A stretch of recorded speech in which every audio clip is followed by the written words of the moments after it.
dan penderitaan kita ini kaget. Dan kemudian apa? Kita bersungut-sungut, kita mulai marah, kita mulai komplain sama Tuhan.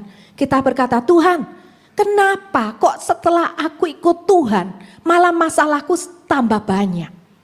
Tapi kalau kita mengerti kebenaran firman bahwa Tuhan itu bukan datang untuk membawa kenyamanan, tetapi Tuhan datang untuk membawa pedang, maka membuat saudara dengan saya apa? Selalu siap-siap di dalam kehidupan kita. Kita mempersiapkan diri kita untuk apa? Untuk kita tidak boleh sedikit pun lengah.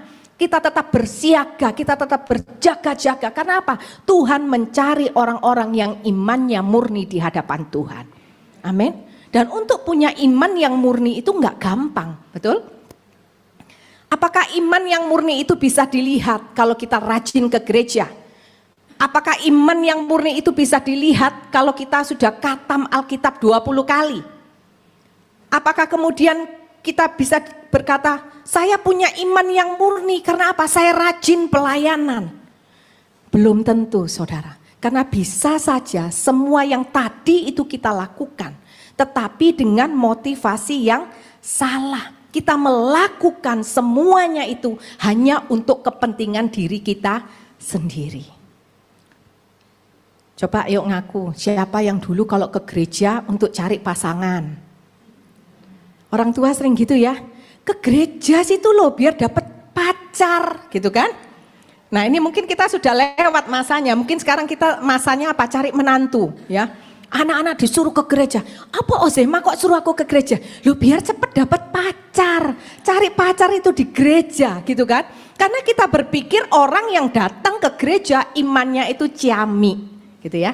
Padahal di gereja banyak juga di antara kita yang hanya asal-asal aja ikut Tuhan. Tidak mengerti makna pengorbanan Tuhan Yesus di kayu salib. Tidak mengerti iman itu seperti apa. Betul? Tapi tidak ada di tempat ini. Amin. Amin. Ya. Iman yang murni itu seperti apa?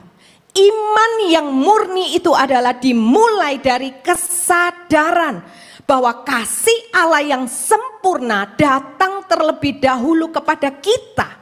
Sehingga dengan kesadaran itu kita percaya dan taat serta mengandalkan Tuhan yang diwujudkan lewat perbuatan kita dalam setiap waktu termasuk di dalam kesulitan. Sekali lagi ya, iman yang murni itu dimulai dari kesadaran bahwa kasih Tuhan yang sempurna itu datang terlebih dahulu kepada kita, betul? Bukan kita yang mencari, tetapi Tuhan yang mencari. Inisiatif Tuhan sendiri untuk dia datang berkorban di atas kayu salib. Nah, dengan kesadaran itu kemudian kita ini percaya, kita ini mau taat serta mengandalkan Tuhan. Karena kita tahu bahwa kasih-Nya itu sempurna dan kemudian ketaatan, kepercayaan kita dan kita berkata mengandalkan Tuhan itu terbukti melalui apa? Perbuatan kita setiap waktu termasuk ketika kita di dalam kesulitan, ketika kita di dalam pergumulan. Jadi iman yang murni itu tidak meninggalkan Yesus sekalipun kita di dalam kesulitan. Bahkan ketika hasilnya tidak seperti apa yang kita harapkan. Seperti siapa? Paulus. Ketika dia sakit, dia berdoa kepada Tuhan, meminta kesembuhan. Tetapi apa yang terjadi? Apakah Tuhan menyembuhkan Paulus?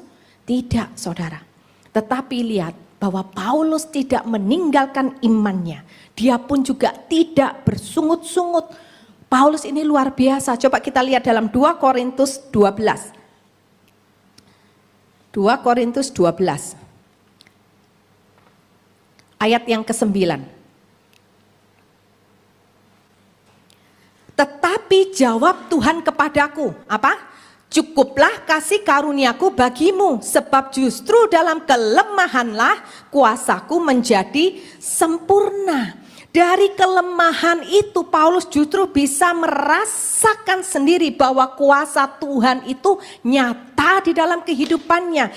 Justru di dalam kelemahan Paulus belajar untuk dia mengandalkan Tuhan. Kemudian ayat yang ke-10, karena itu aku senang dan rela. Lihat ya, senang dan rela di dalam kelemahan, di dalam siksaan, di dalam kesukaran, di dalam penganiayaan dan kesesakan oleh karena Kristus. Lihat, berulang-ulang kali, bukan hanya kelemahan. Kadang kita ini kalau kita sakit aja, aduh kita rasanya sudah tidak bisa apa-apa gitu ya. Rasanya iman ini down gitu kan. Baru kelemahan loh, baru sakit. Tapi Paulus enggak, dia berkata apa? Masih ada kelemahan. Setelah kelemahan di dalam siksaan, kesukaran, penganiayaan, kesesakan, semuanya tuh komplit, all in. Itu yang dialami oleh Paulus. Tetapi dia berkata apa? Aku senang dan rela. Mengapa? Jawabannya dia berkata, sebab jika aku lemah, maka aku kuat. Kenapa Paulus itu kok bisa? Ketika aku lemah justru dia kuat. Kuncinya adalah dia senang dan rela melakukan itu semua untuk Kristus. Karena dia tahu betapa kasih Tuhan di dalam kehidupannya itu sempurna. Betapa besar kasih Tuhan bagi kehidupan Paulus. Sehingga dia berkata apa? Enggak apa-apa, di dalam kelemahan, di dalam siksaan, di dalam kesesakan.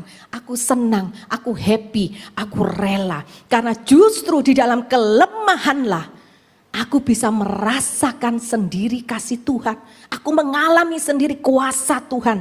Dan kuasa Tuhan itu benar-benar nyata di dalam kehidupanku. Dan aku membuktikan sendiri bahwa apa? Ternyata kasih, karakter dan janji Tuhan seperti yang dikatakan di dalam firman Tuhan itu benar adanya.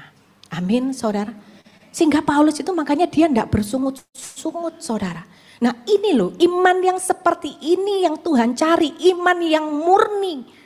Mengapa? Karena Tuhan itu mengasihi setiap kita. Kalau kita nggak punya iman yang murni, tinggal tunggu waktunya satu saat kita jatuh. Tapi kalau punya iman yang murni, sampai akhir kehidupan kita, kita akan berkata, sekali Yesus, tetap Yesus selamanya. Amin. Dan itu loh yang Tuhan mau buat setiap kita. Jadi hari ini jangan terfokus masalahku kapan selesai, masalahku kapan selesai. Tuhan berkata itu nomor sekian. Karena ketika kita masuk surga Tuhan tidak tanya, masalahmu selesai belum? Belum, masuk neraka. Enggak. Tapi yang Tuhan pertanyakan adalah pertanggungjawaban kita sebagai orang percaya. Engkau sudah menerima kasih anugerah Tuhan yang besar. Engkau dipilih untuk engkau beriman kepada Tuhan. Dan setelah itu apa yang engkau lakukan dengan imanmu? Setelah itu apa yang engkau lakukan dengan kasih anugerah yang sudah Tuhan berikan kepada kita? Amin saudara. Biarkan orang dunia hari ini pusing dengan apa? Mereka pusing dengan cuan yang semakin susah gitu ya. Masalah ini, masalah itu, sakit penyakit tambah banyak. Iya memang. Tetapi jangan itu semua membuat kita gentar dan takut. Justru kita belajar seperti Paulus. Aku senang dan rela di dalam pergumulan. Karena aku melakukan semuanya itu demi Kristus. Jikalau memang oleh Kristus semua itu diizinkan padaku, maka aku tahu bahwa saat ini Tuhan membawa pedang bagiku untuk apa? Untuk memurnikan imanku. Sehingga satu hari kelak ketika aku waktunya berpulang kepada Tuhan, Tuhan mendapati aku adalah hamba yang berkenan dan setia kepada Dia. Amin saudara. Hari-hari ini begitu singkat ya. Hari-hari ini begitu singkat, kita tidak tahu. Saya juga banyak mendengar si A dipanggil Tuhan, si B dipanggil Tuhan. Padahal sebentar lagi mereka akan menikahkan anaknya, tapi kemudian dipanggil Tuhan. Kita tidak pernah tahu kapan waktunya kita. Dan itu mengingatkan kita, yuk ini waktunya untuk kita bangkit. Ini adalah wake up call buat kita. Tidak bisa lagi kita nyantai-nyantai. Tidak bisa jadi orang Kristen yang manja-manja. Enggak boleh lagi. Kita harus jadi Kristen yang militan di dalam Tuhan. Amin. Sehingga apapun yang dunia mau katakan, mau jungkir balik, kita akan berkata, selama ada Tuhan, aku akan baik-baik saja. Baik-baik itu bukan hanya keadaan jasmani kita yang baik, tetapi apa? Imanku tetap setia sampai akhir. Karena mengikut Tuhan, hasil akhirnya dilihat itu bukan seberapa kaya kita, bukan seberapa hebat pelayanan kita, Tetapi yang dilihat sampai akhir, Tuhan berkata, adakah aku temui iman di muka bumi ini? Amin, saudara. Ya, yuk kita lanjut. Matius 10 tadi, ayat yang ke-35. Sebab aku datang untuk memisahkan orang dari ayahnya, anak perempuan dari ibunya, dan menantu perempuan dari ibu mertuanya. Oh, mungkin saudara berkata, oh Tuhan enggak usah aku pisahkan kalau yang ini, karena memang sudah enggak pernah cocok sama mertua gitu ya. Bertobat, amin. Lanjut, dan musuh orang ialah orang-orang seisi rumahnya. Barang siapa mengasihi bapak atau ibunya lebih daripadaku, ia tidak layak bagiku. Dan barang siapa mengasihi anaknya laki-laki atau perempuan lebih daripadaku, ia tidak layak bagiku. Oh saudara, ya. Lanjut. Ya, stop dulu. Mengapa Tuhan itu pakai keluarga di sini? Mengapa? Dipisahkan dari ayah, dari ibu, anak dari orang tua, menantu dari mertua. Karena sebenarnya keluargalah yang seharusnya paling kita cintai, paling kita kasihi. Di sini siapa yang berkata, enggak Bu, aku lebih mengasihi orang luar daripada keluargaku? Itu bertobat saudara. Ingat ya, kita dipanggil menjadi berkat terlebih di dalam keluarga. Bagaimana kita bisa menjadi berkat di dalam keluarga kalau kita justru lebih mengasihi orang lain, lebih mengasihi teman daripada mengasihi keluarga kita? Tidak bisa kita jadi berkat. Tetapi sekalipun Tuhan itu berkata, engkau harus jadi berkat bagi keluargamu, engkau harus mengasihi keluargamu. Tapi Tuhan berpesan, jangan engkau mengasihi keluargamu melebihi kasihmu kepada Tuhan. Karena apa? Tuhan itu tidak mau ada satupun berhala di dalam kehidupan kita. Mungkin kita sudah stop tidak pergi ke Gunung Kawi gitu ya. Kita sudah stop tidak menyembah dewa, tidak ada lagi patung-patung, semua kita sudah buang.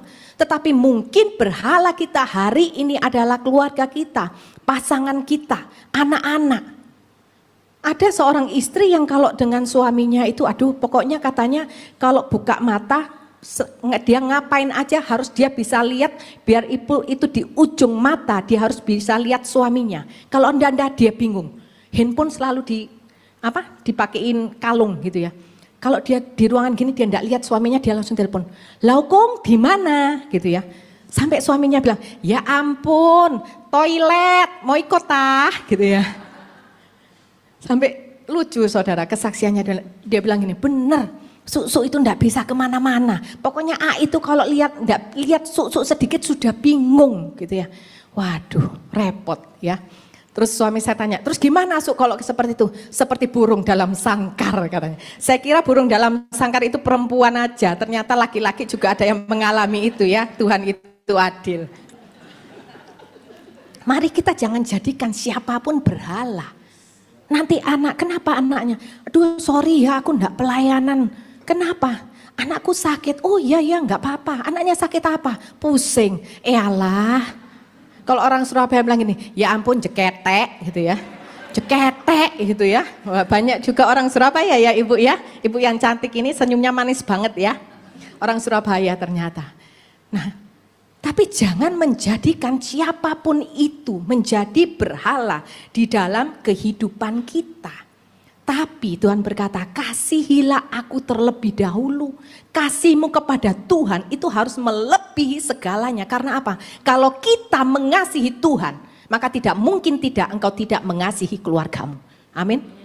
Walaupun pasanganmu mungkin berkata, waduh wes enggak ada yang model kayak gini ya. Seperti kalau dulu Bu Lili kesaksian, enggak ada wes yang model kayak gini. Tetapi lihat, kasih itu tidak pernah padam. Karena apa? Kasih itu berasal daripada kasih Tuhan. Amin ya saudara. Nah dikatakan jangan sampai engkau seperti ini. Aku datang untuk memisahkan, kalau tidak engkau tidak layak bagiku. Ini satu agenda buat kita, yaitu apa? Jangan kita beriman kepada Tuhan karena keluarga kita sedang ada masalah. Jangan engkau berdoa datang kepada Tuhan. Ditanyain kenapa kok ikut Tuhan. Kenapa kok jadi Kristen? Iya, soalnya keluargaku wakeh masalah. Ikut Tuhan hanya untuk dapat pemulihan. Dan ayat ini juga berkata apa? Jangan sampai juga karena keluargamu engkau pun juga meninggalkan Tuhan. Jadi yang benar itu harus seperti apa? Yang benar itu adalah seperti tadi, bahwa engkau beriman kepada Tuhan karena engkau tahu Dia sudah terlebih dahulu mengasihi setiap kita. Amin. Kalau kita beriman kepada Tuhan karena alasan yang benar, maka dengan otomatis kita pun juga akan membawa keluarga kita untuk datang kepada Tuhan. Dan kita juga menyerahkan keluarga kita kepada Tuhan. Tuhan juga berkata apa? Jangan karena ada dari anggota keluargamu, orang-orang yang engkau kasihi, sampai juga engkau menyangkal imanmu. Menyangkal iman itu bukan hanya berarti ketika kita berkata, oh istilahnya sekarang apa? Login gitu ya. Pindah agama, enggak selalu. Tetapi menyangkal iman adalah ketika kita tidak melakukan seperti firman Tuhan, itu adalah sebuah penyangkalan iman. Ya, jadi orang Kristen bisa enggak menyangkal? Bisa. Rajin ke gereja, rajin ibadah, baca firman, tapi tidak melakukan seperti kebenaran firman perkatakan, itu sama aja dengan menyangkal firman. Ada sebuah kesaksian seorang anak muda, seorang gadis luar biasa. Dia punya pacar, ternyata pacarnya beda agama gitu ya. Kemudian ketika sudah mau tunangan, calon mertuanya ini bilang, kalau kamu sudah jadi sama anaknya AI, jadi menantu AI, maka kamu harus yang mempersiapkan sembayangan ini semua. Setiap hari harus kamu yang kerjain, harus siapkan makanannya, buah-buahannya, minumannya ya untuk sembayangan. Dan dengan tegas anak gadis ini menolak. Karena apa? Dia berkata, aku tidak akan pernah menjual Yesusku hanya untuk sebuah cinta. Karena cintaku bagi calon suamiku adalah cinta yang berasal daripada kasih Kristus. Hebat ya, masih muda loh. Saya berkata hebat kamu nih, ya benar-benar menerapkan kasih Tuhan. Tapi ada seorang yang sudah seumuran saya, sudah punya cucu, anak laki-lakinya punya selingkuhan. Karena saking sayangnya sama anak laki, mendukung apa yang dilakukan oleh anaknya. Transfer uang sama wanita itu. Jadi kalau anaknya pergi, mamanya yang nutupin. Kalau menantunya telepon, Mami ini lagi pergi sama Mami. Iya ini lagi nganterin Mami ke dokter. Padahal mamanya ada di rumah. Anak lakinya lagi jalan-jalan sama yang lain. Nah ini adalah bentuk penyangkalan iman. Amin. Hari ini yuk kita koreksi. Kita sudah sangkal belum? Jangan sampai kita ini menyangkal iman kita. Mari kita koreksi apakah ada hal-hal yang kita lakukan di dalam kehidupan kita yang tidak berkenan di hadapan Tuhan. Salut loh saya sama orang-orang ada ya. Saya juga banyak mendengar kesaksian karena mengikut Kristus sampai dibuang oleh keluarganya. Tetapi mereka tetap mempertahankan iman mereka. Bahkan ketika keluar rumah disuruh keluar kosongan. Orang tuanya berkata, saya mau lihat bagaimana Tuhan Yesusmu itu menghidupi kamu. Tetapi dia berkata, tapi Bu sampai hari ini saya pun tetap dipelihara Tuhan. Tidak pernah berkekurangan. Saya memang bukan orang kaya, tapi saya melihat bagaimana untuk makan itu cukup, untuk penghidupan saya itu cukup. Dan terlebih lagi sukacita yang datang daripada Tuhan itu tidak bisa dibeli oleh apapun. Amin saudara. Yesus itu memberikan pilihan kepada kita. Tetaplah kita melakukan firman Tuhan sekalipun kita akan ditinggalkan oleh orang. Sekalipun bahkan keluarga kita meninggalkan kita. Tetaplah kita melakukan firman. Amin. Dan tetaplah juga melakukan firman sekalipun karena kita melakukan firman. Kemudian kita harus meninggalkan keluarga kita. Saya kasih contoh ya. Ada seorang tokoh terkenal dari Inggris, namanya itu Bunyan. Ya, dia adalah seorang pewarta Injil dan dia tahu kalau mewartakan Injil itu nanti pasti di penjara. Kalau di penjara dia harus berpisah dengan keluarganya. Dan Bunyan ini berpikir, kalau aku berpisah dari keluargaku, aku sanggup. Aku masih bisa di dalam penjara, aku sendiri aku bisa.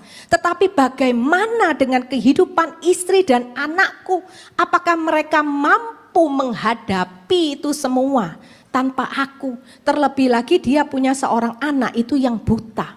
Dan anaknya ini dekat sekali sama dia. Mau apa-apa semua papanya yang selalu menemani, papanya yang menyediakan. Dan Bunyan diperhadapkan kepada pilihan. Beritakan Injil, tapi di saat yang sama seakan-akan dia merobohkan keluarganya sendiri.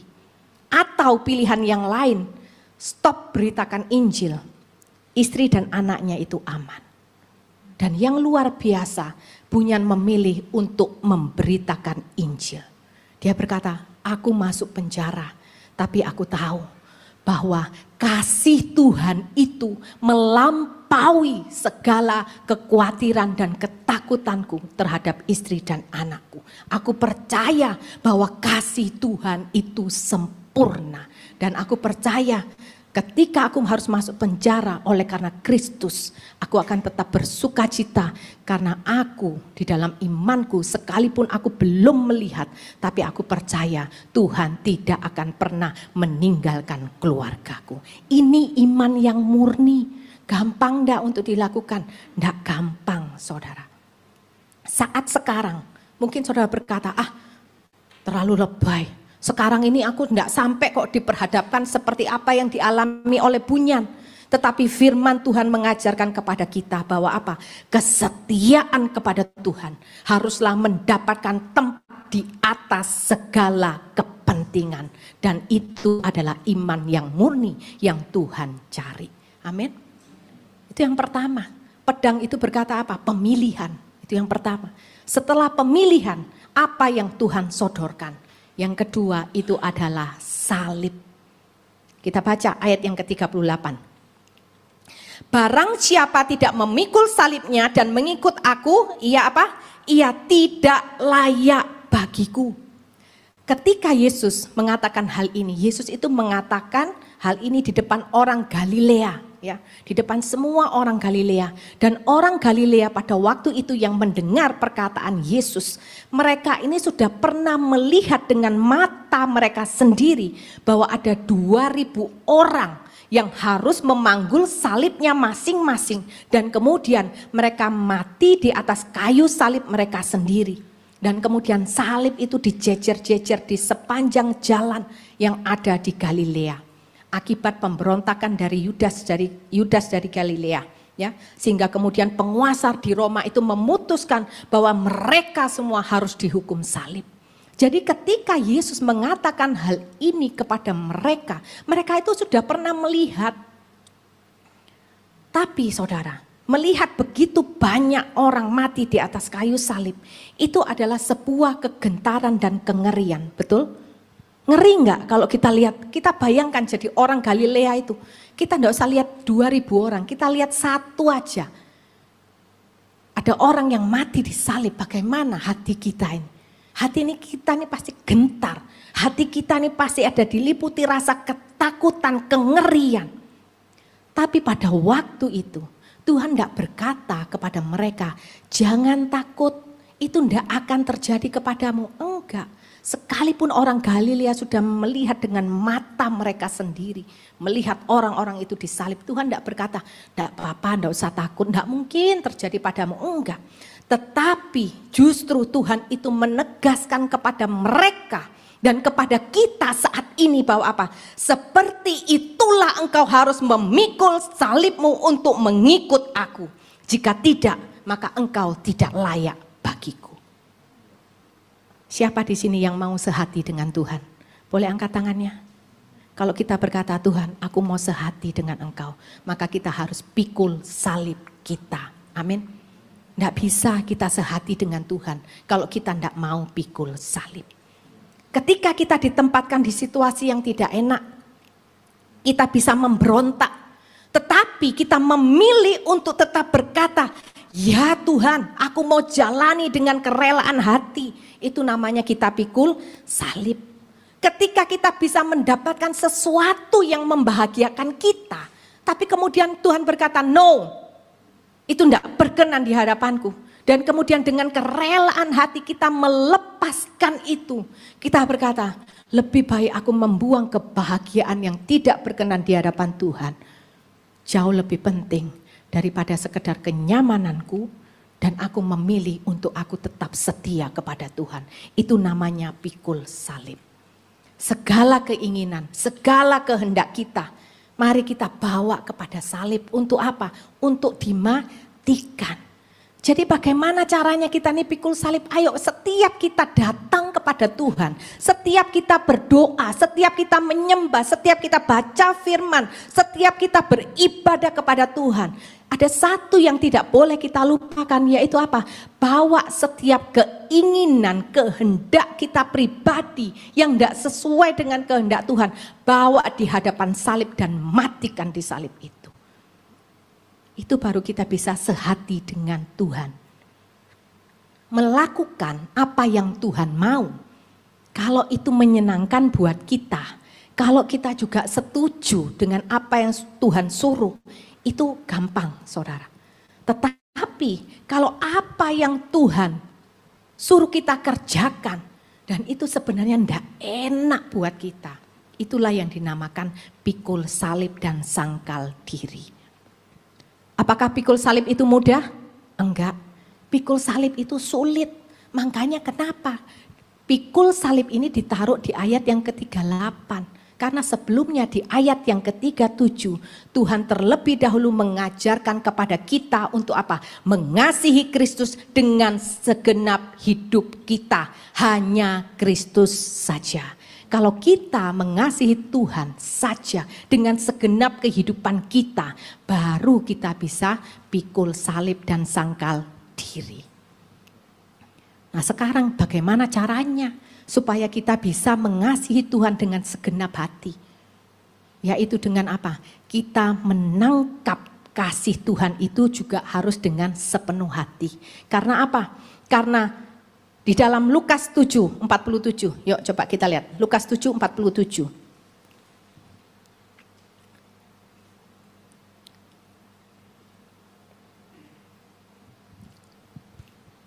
Sebab itu aku berkata kepadamu, dosanya yang banyak itu telah diampuni sebab ia telah banyak berbuat kasih. Tetapi orang yang sedikit diampuni, sedikit juga ia berbuat kasih, ya. Kalau kita bisa menangkap kasih Tuhan, karena kita tahu kita ini orang yang tidak layak, tapi Tuhan kasih, kita bisa mengerti betapa panjang lebar dalam tinggi kasih Tuhan kepada kita, kita bisa tangkap kasih Tuhan itu. Maka baru kita bisa mengasihi Tuhan dengan kasih yang sudah kita terima. Makanya dikatakan apa? Orang yang merasa dosanya itu banyak diampuni, dia akan semakin banyak berbuat kasih.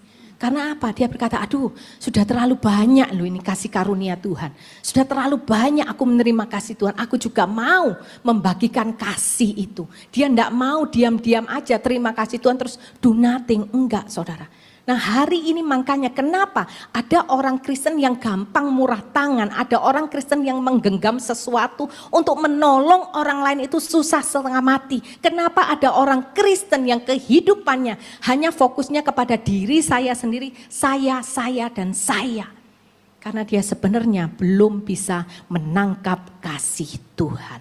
Amin saudara. Ketika kita menangkap kasih Tuhan itu akan memampukan kita. Untuk apa? Kita mengasihi Tuhan lebih baik lagi. Kita juga tidak merasa lebih baik daripada orang lain. Seperti yang Paulus katakan, dia berkata apa? Aku ini loh orang yang paling hina. Kenapa dia mengatakan seperti itu? Karena dia merasakan sendiri bahwa apa? Begitu besar kasih Tuhan bagi dirinya. Sehingga dia menjadi pemberita Injil yang tidak takut akan kematian. Paulus adalah salah satu orang yang dia bisa menangkap kasih Tuhan di dalam kehidupannya. Dan hati yang penuh dengan kasih ini saudara, itu yang bisa menghilangkan apa? Ketakutan atas penderitaan hidupnya. Jadi makanya kalau kita heran, kenapa ya Paulus itu kok enggak takut sama penderitaan? Karena dia sudah merasakan kasih Tuhan.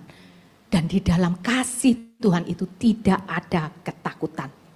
1 Yohanes 4 ayat 18. Dikatakan apa? Di dalam kasih tidak ada ketakutan. Dan kasih yang sempurna, kasihnya siapa? Kasih Tuhan yang sempurna melenyapkan ketakutan. Sebab ketakutan mengandung hukuman dan barang siapa takut, ia tidak sempurna di dalam kasih. Hari ini yang masih hidup di dalam ketakutan, yuk kita berdoa minta kepada Tuhan. Katakan, Tuhan, biarkan aku bisa menangkap kasih-Mu. Biarkan aku bisa mengenal kasih-Mu di dalam kehidupanku. Semakin hari itu semakin besar. Semakin hari aku semakin mengenal Engkau. Sehingga aku tidak lagi hidup di dalam ketakutan. Saudara, jadi orang Kristen mau dapat berita A, B, C, D. Mau bilang yang dunia begini, dunia begitu. Sekarang ibadah mulai tidak aman atau apapun. Engkau akan tetap tenang. Karena apa? Engkau tahu kasih Tuhan itu sempurna di dalam kehidupan kita. Tuhan itu tidak akan pernah membiarkan kita.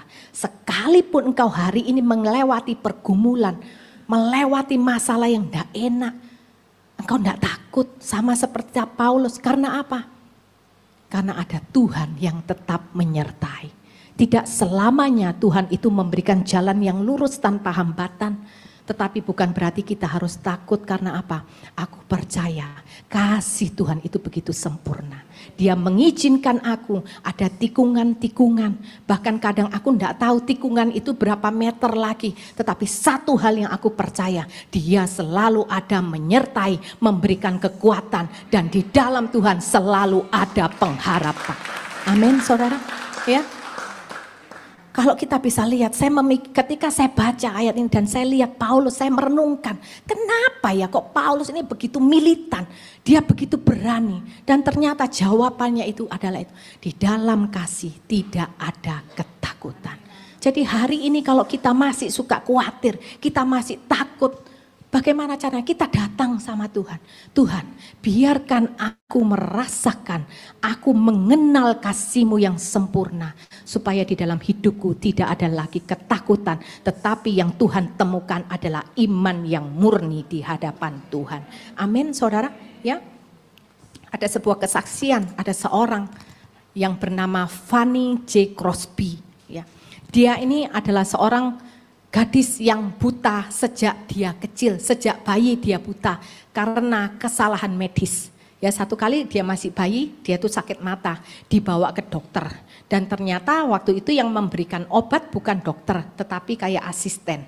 Dan asisten ini salah memberikan obat sehingga tidak menyembuhkan, malah membuat mata dari Fanny ini dua-duanya itu buta. Tetap dia tidak pernah bisa melihat. Sejak dari bayi dia tidak bisa melihat, saudara. Tetapi yang luar biasanya dia bisa melihat kasih Tuhan yang sempurna. Kenapa, saudara?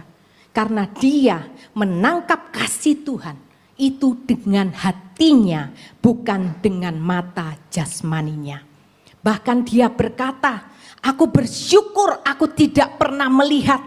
Karena satu hari kelak ketika aku sudah sampai di surga dan aku membuka mata untuk pertama kalinya, yang kulihat pertama adalah Yesus yang aku kasihi.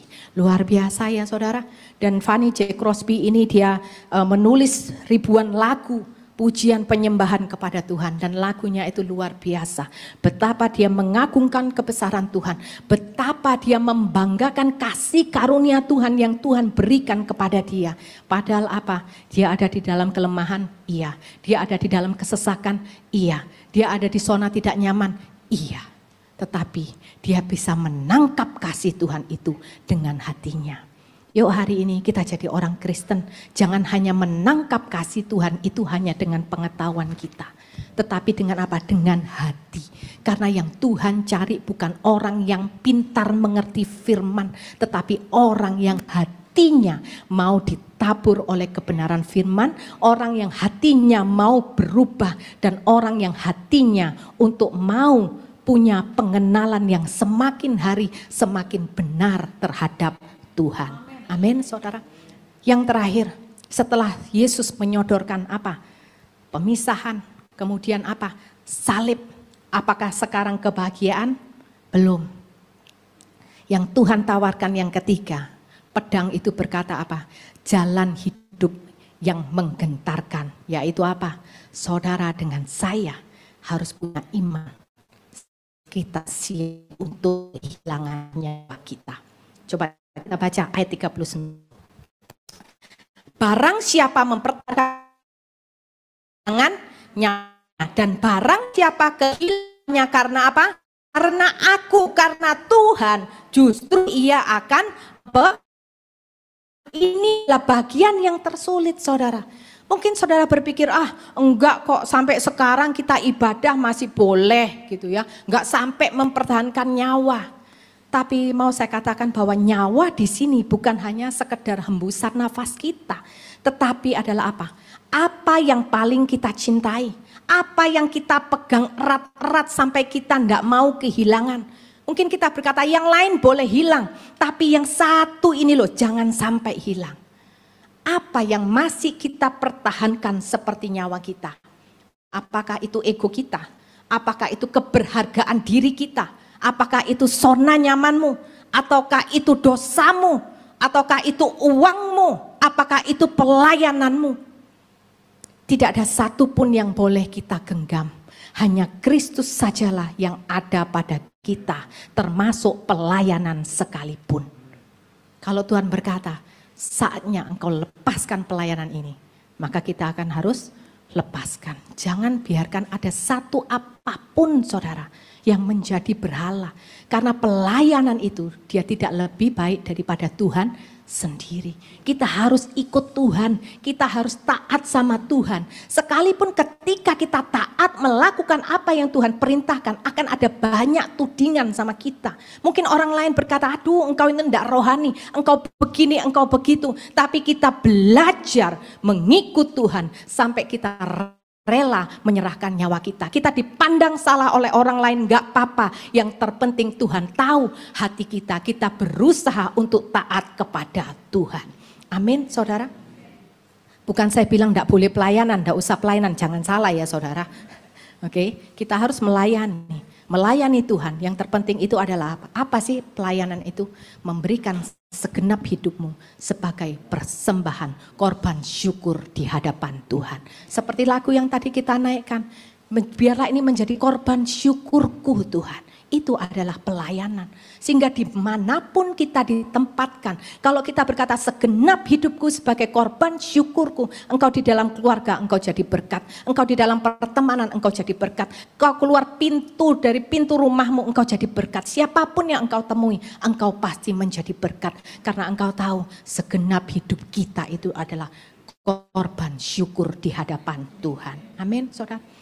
Baru-baru ini yang terjadi yang heboh, Charlie. Ya, Charlie Kirk kita tahu, dia adalah orang yang luar biasa. Sahabatnya berkata, 1 bulan sebelum kejadian, Charlie ini ngomong sama sahabatnya, aku rasa bisa-bisa loh orang itu membunuh aku.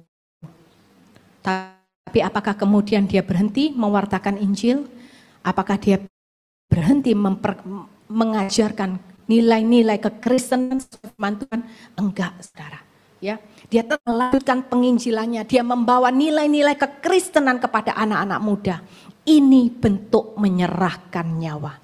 Engkau tidak tahu apa yang akan terjadi kepada hidupmu, tetapi engkau sudah bertekad di dalam hidup ini bahwa segenap hidupku adalah milik Tuhan. Sehingga ketika aku hidup untuk Kristus, mati pun adalah keuntungan. Jadi orang Kristen jangan takut. Kalau dengar aduh ini di sana ya sudah enggak bisa ibadah, enggak enak. Terus kita takut, aduh gimana. Wes lah mulai sekarang jangan ibadah dulu lah. Diam aja dulu di rumah. No saudara. Jangan biarkan intimidasi itu meruntuhkan iman kita. Justru di sana itu adalah sebuah ujian. Apakah engkau punya iman yang murni di hadapan Tuhan? Kalau sampai engkau tetap beriman kepada Tuhan, engkau beribadah kepada Tuhan, terus engkau mengalami zona tidak nyaman, engkau mengalami masalah, engkau mengalami ujian, engkau katakan Tuhan, biarkan kali ini aku membuktikan dan aku boleh menilai imanku sendiri bagaimana di hadapan Engkau. Kalau memang aku temui imanku masih belum murni di hadapan Tuhan, aku minta pertolongan Roh Kudus untuk terus memurnikan imanku. Karena aku ketika mau pulang berjumpa dengan Engkau, aku mau punya iman yang murni, yang menyenangkan hati Tuhan. Amin, saudara.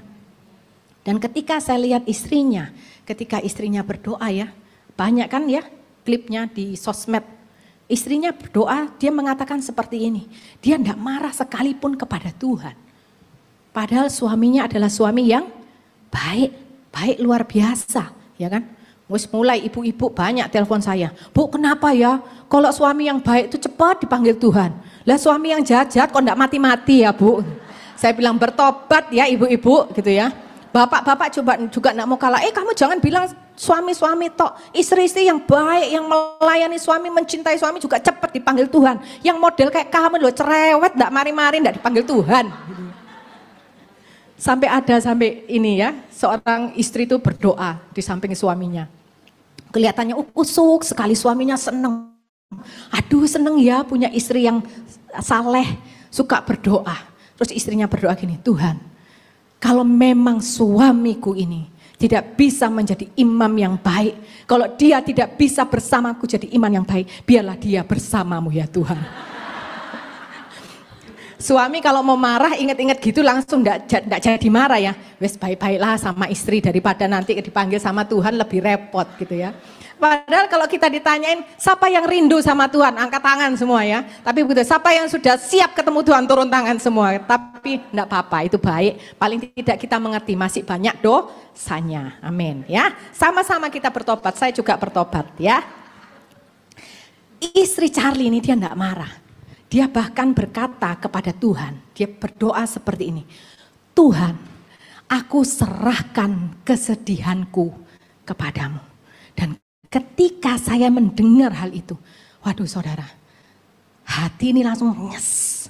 Saya bilang ini loh iman yang murni di hadapan Tuhan. Dia enggak tanya sama sekali Tuhan kenapa, enggak. Bahkan dia enggak bilang, Tuhan hiburlah aku. Bukankah aku ini sedih karena kehilangan suami mewartakan Injil? Enggak. Dia cuma berkata apa? Tuhan, aku serahkan kesedihanku.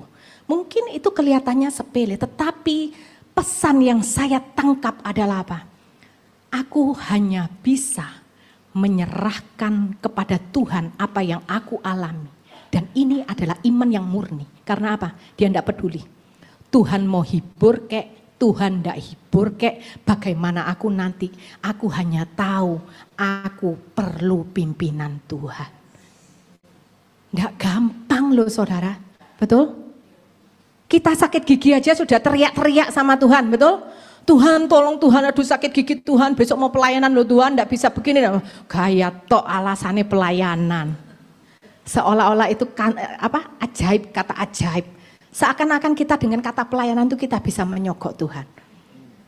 Belajar yuk, berdoa dengan iman yang murni itu tidak gampang. Iman yang murni tidak gampang. Dengan apa? Berserah sepenuhnya kepada Tuhan. Belajar hari ini. Apa yang jadi pergumulanmu, apa yang engkau rasakan. Tidak usah terlalu banyak ngomong sama Tuhan. Karena apa? Tuhan itu sudah jauh lebih tahu. Sebelum kita ngomong Tuhan sudah tahu, bahkan Tuhan itu sudah punya jalan keluarnya bagi setiap kita. Nah terus kalau gitu, buat apa kita berdoa? Yang pertama kita berdoa untuk apa? Untuk belajar menyerahkan segenap hidup ini kepada Tuhan. Kalau memang hidup ini adalah milik Kristus, apapun yang terjadi engkau kembalikan kepada pemiliknya. Amin. Dan yang kedua engkau berdoa untuk apa? Untuk minta Tuhan pimpin setiap pikiran, perkataan dan perbuatanmu dari hari ke hari, termasuk ketika kita mengalami kesulitan dan masalah. Sama seperti istrinya Charlie ini. Dia hanya berkata, Tuhan aku serahkan kesedihanku kepadamu. Dan kedua yang dia katakan adalah apa? Biarkan anakku, kedua anakku, yang satu masih baru umur 3, enggak salah ya. Yang satu mungkin lebih kecil, saya lupa. Dia berkata, dan biarkan anakku mengalami cintamu yang luar biasa di dalam kehidupan mereka. Lihat saudara, kenapa dia tidak minta yang lain? Tuhan, engkau jamin kehidupan anakku ya. Mulai dari sekarang uang susunya, uang sekolahnya, uang kuliahnya, jodohnya. Enggak. Dia cuma berkata, biarkan anakku mengalami cintamu yang luar biasa. Karena dia tahu bahwa dalam hidup ini yang diperlukan oleh orang beriman ketika dia bisa menangkap kasih Tuhan yang sempurna. Sehingga itu bisa apa? Tidak ada lagi ketakutan menghadapi hari demi hari. Mau badai semakin hari semakin besar. Tidak ada kegentaran, tidak ada ketakutan. Tetapi yang ada apa? Kerelaan dan sukacita. Dan itu iman yang murni di hadapan Tuhan. Saudara, Tuhan itu penuh kasih. Ketika Tuhan berkata, aku datang membawa pedang, bukan karena Tuhan itu jahat, tetapi justru ketika saudara dengan saya memiliki iman yang murni, itu yang bisa membuat setiap kita bertahan sampai akhir, dan Tuhan temukan setiap kita berkenan di hadapan Tuhan. Dan itu adalah kasih Tuhan yang sempurna buat kita. Amin, saudara. Saudara, mari kita pertanyakan sama diri kita masing-masing. Bila hari ini masih ada ego, jabatan, uang, keberhargaan diri kita, masalah yang belum selesaikan, yang kita tidak bisa melepaskannya. Bagaimana jika satu hari kelak terjadi kepada kita, harus menyerahkan nyawa untuk iman kita. Biarlah hari ini menjadi perenungan buat setiap kita. Mengikut Yesus bukanlah perkara yang mudah. Dia datang untuk membawa pedang. Tapi siapa yang memiliki iman yang murni, bukan hanya dia hidup untuk hari ini saja, tetapi dia akan hidup sampai selama-lamanya di dalam Yerusalem bersama Tuhan yang kita kasihi dan kita rindukan. Amin. Yuk saudara, Tuhan penuh kasih, tapi bukan berarti kita bisa nyaman, kita bisa santai-santai, kita bisa melakukan apa yang kita suka. Hari ini kita belajar, firman Tuhan keras, Tuhan datang membawa pedang. Tetapi pedang Tuhan bukan untuk menghancurkan, tetapi pedang Tuhan itu dibalut dengan kasih-Nya yang sempurna. Sebelum saudara belajar untuk mengorbankan apa yang menjadi kesenangan, keinginan, kehendak kita, Dia sudah terlebih dahulu memberikan keteladanan bagi kita. Dia berkorban, Dia memberikan nyawanya di atas kayu salib. Kita hidup sebagai orang Kristen, hidup di dalam kasih karunia. Tetapi kasih karunia bukanlah hal yang murahan. Justru kita melihat bahwa kasih anugerah Tuhan begitu mahal harganya. Bahkan ketika kita menyerahkan nyawa kita, kita tidak akan pernah bisa membalas kasih dan kebaikan Tuhan dalam hidup ini. Amin, saudara. Mari kita merenung sama-sama. Mari kita bertobat sama-sama di hadapan Tuhan. Kita datang di hadapan Tuhan, berkata, Tuhan, masih banyak dari aku yang perlu dikoreksi. Aku selama ini masih mementingkan, aku ingin ini, aku kepingin begitu Tuhan. Aku maunya begini Tuhan, aku enggak enak kalau begini Tuhan. Mari kita datang di hadapan Tuhan. Kita berkata, Tuhan, murnikan imanku. Buat apa aku mengikut Tuhan kalau aku enggak punya iman yang murni? Buat apa aku rajin menyembah Tuhan kalau semuanya itu hanya kamuflase? Aku mau Tuhan, sekali hidup itu, hidupku punya kehidupan yang berkualitas. Yaitu apa? Dengan aku punya iman yang murni. Dan kalau saudara ingin ada keluarga, ada anggota keluarga yang saudara rindu untuk bawa kepada Tuhan, biarkan itu dimulai dari kita terlebih dahulu. Ketika anggota keluarga kita melihat begitu murni imanmu di hadapan Tuhan, percayalah, mereka akan melihat, mereka akan merasakan sendiri kasih Kristus melalui kehidupan kita, dan itu yang akan membawa mereka datang kepada Tuhan. Mari kita bangkit berdiri, kita datang di hadapan Tuhan. Ini kami Tuhan di hadapan-Mu. Kami mau memperbaharui iman kami di hadapan Engkau ya Tuhan. Kalau kami masih sering salah di dalam kami mengiring Engkau, kalau kami masih terfokus kepada keinginan, kehendak dan diri kami sendiri, kami minta ampun ya Tuhan, dan kami mau berubah. Biarlah iman kami dimulai dari kesadaran bahwa kasih Tuhan yang sempurna, yang terlebih dahulu mencari kami, yang terlebih dahulu menghampiri kami, yang terlebih dahulu melingkupi kehidupan kami. Dan dengan itu Tuhan membuat kami percaya, membuat kami mau taat, membuat kami mengandalkan Tuhan di dalam kehidupan kami, melalui perbuatan kami sehari-hari. Bahkan kami mau berkata Tuhan, sekalipun di dalam kesulitan, kami tidak mau menyangkal iman kami. Bapa, kami mau punya iman yang murni seperti yang Engkau kehendaki. Engkau datang membawa pedang karena Engkau mengasihi kami. Kami mau belajar Tuhan hari ini dan sampai seterusnya untuk kami mengasihi Tuhan di atas segala-galanya. Kami tidak mau ada orang yang lebih kami kasihi, melebihi kami, kasih kami kepada Tuhan.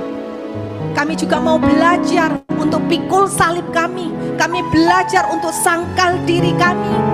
Bahkan kami mau belajar Tuhan, kami mau punya iman seperti murid-murid-Mu, di mana mereka rela dan bersuka cita kehilangan nyawa mereka oleh karena Kristus. Biarkan hari-hari ini Tuhan, Engkau mampukan setiap kami untuk kami tetap berjuang melakukan kebenaran demi kebenaran. Sekalipun dengan demikian orang berpikir yang salah tentang kami, banyak orang menuding kami karena kebenaran akhirnya menempatkan kami di zona yang tidak nyaman. Kami ditinggalkan, tetapi satu hal yang kami tahu, asal ada Tuhan yang bersama dengan kami, itu sudah cukup bagi kami. Biarkan iman kami tetap berkata, apapun yang kami hadapi, kami bisa berkata, hidup adalah Kristus dan mati adalah keuntungan. Terima kasih Bapa yang baik, Engkau mengingatkan kami untuk kami tidak lagi santai-santai, tetapi kami mau koreksi diri kami lagi. Kami kejar-kejaran dengan waktu yang kami tidak tahu waktu kami sampai kapan. Dan kami mau Tuhan punya iman yang murni, karena kami tidak mau sepelekan kasih karunia yang sudah Tuhan berikan kepada kami. Dan kami percaya ketika kami punya iman yang murni di hadapan Tuhan, Tuhan itu tidak pernah meninggalkan kami. Engkau terlalu baik, Engkau terlalu baik. Bahkan sekalipun ketika kami tidak baik, Tuhan itu tidak membuang kami, tapi Tuhan tetap menunggu dengan kesabaran-Mu, menunggu kami untuk berbalik kepada Tuhan. Kami percaya semua itu dimulai dari kami terlebih dahulu, maka keluarga kami pun juga akan menyerahkan diri mereka kepada Tuhan. Dimanapun kami berada, kami akan menjadi berkat. Dimanapun kami berada, nama Tuhan yang ditinggikan. Terima kasih Bapa, hamba-Mu terbatas, tapi biarlah kuasa Roh Kudus yang tidak terbatas memberikan pengertian yang lebih dalam lagi buat setiap kami, dan Roh Kudus memampukan kami melakukan apa yang sudah kami dengar. Biarkan Engkau materaikan kebenaran firman-Mu di dalam hati kami boleh diubahkan sesuai dengan kehendak-Mu. Terima kasih Bapa, terpujilah nama-Mu di dalam kehidupan kami sampai selama-lamanya. Hanya di dalam dan demi nama Tuhan Yesus Kristus, mari kita semua yang diberkati Tuhan, sama-sama kita katakan amin. Tuhan Yesus memberkati.